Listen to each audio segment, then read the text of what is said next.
外国人在日本买房必须要找中介吗？如何找到靠谱的中介？日本房产中介是日本人靠谱还是中国人靠谱？外国人在日本可以直接购买民宿进行投资吗？如何避免被房产中介去宰啊？最近很多新老客户呢都在问我其中不乏上述问题和疑惑。熟悉我的朋友都知道，芬妮姐姐是从希腊房地产开发商开始起家的，10几年的时间呢，从海外地产到海外身份配置，如今半个家已经定居到了日本，见证了太多海外地产以及移民圈发生的大大小小的事情和骗局。今天呢，刚刚带客户看完房子，我觉得挺有感触的，就跟大家唠嗑几句买房前可以辨别中介实力，希望在通往更好的路上呢少走些弯路，大家多避点坑。我是大家熟悉的芬妮小姐姐，海外投资移民圈14年经验。视频开始之前呢，请大家记得点赞订阅我的频道，还要打开小铃铛，不要错过每期的干货知识分享。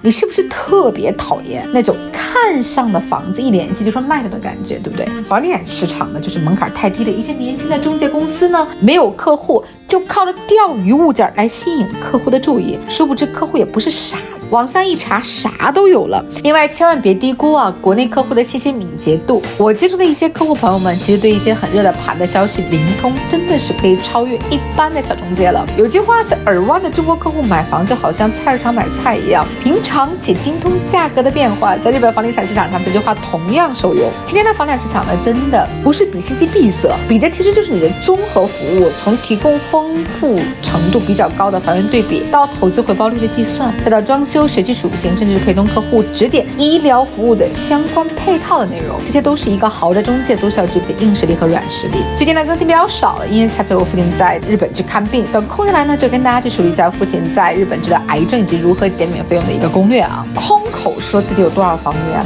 其实很多都是非一手非独家房源，有信息差，其实真正的独家物件少之又少。日本的房源信息基本上99%都可以在 SUUM 就是 SUUM 这个平台网站上查到，当然未公开的物件和大型豪宅物件并没有登出就已经被抢先了，大部分的普通玩家忽略。我对于第一次添加我并不太熟悉且存疑的客户宝子们呢，一般都建议可以在上面去看一下房源的基本信息，因为日本的房地产中介呢手握的房源其实真正的独家非常非常的少，房价呢全网公布，交易佣金呢也是非常透明的。类似希腊这个房价狂宰中国人的加价行为呢，在日本真的是行不太通啊。其实大家可不必这么只挑好的，我这个人性子就特别的直啊。早年呢帮助客户办希腊身份，我就很值得告诉他，因为房子与身份钱绑定，孩子身份也续不了等等等等，直接把你的缺点先摆上啊。那有的一户建真的是不要不错啊，不过年退标久，美化叫做古风古月，其实后面呢修缮费用也是一笔。